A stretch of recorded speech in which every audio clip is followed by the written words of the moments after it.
మనం అందరము సినిమాలు చూస్తాం. ఎందుకంటే ప్రతి సన్నివేశం మన మనసును మనం అందరం మర్చిపోతున్నాము. అయితే మన గ్రామాల్లో జరిగే విషయాలను, నిజాలను ఎవరు చూపిస్తున్నారు? మన చుట్టూ ఉన్న కథలను ఎవరు చెబుతున్నారు? అందుకే పుట్టింది భారతావాస్ స్టోరీ బోర్డ్. ఇది కేవలం వార్తల వేదిక కాదు, ఇది మన చరిత్ర, మన గాథలను దృశ్య రూపంలో చూపించే వేదిక. ఇప్పటికీ ఎన్నో గ్రామాలు మంచినీరు లేక బాధపడుతున్నారు. ఒక విద్యుత్ లైన్ కోసం ప్రజలు ఎదురు చూస్తున్నారు. బాల్య వివాహాలు, కనీస వైద్యం లేకుండా జీవన పోరాటాలు ఉన్నాయి. ఇవి మనకి తెలిసినా మనం మౌనంగా ఉంటాం, ఎందుకంటే వాటిని చూపించే వాళ్ళు ఇప్పటికీ ఎవరూ లేరు.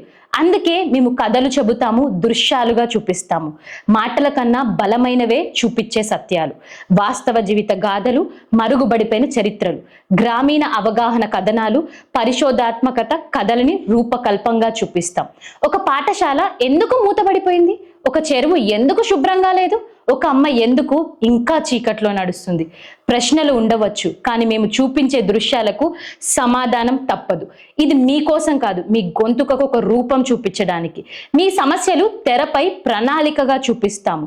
ప్రతి కథ వెనక ఒక జనరేషన్ ఉంటుంది. మీ భవిష్యత్తు కోసం మన మౌనాన్ని మాటల్లోకి మార్చాలి, మన మాటలని కథల్లా చూపించాలి.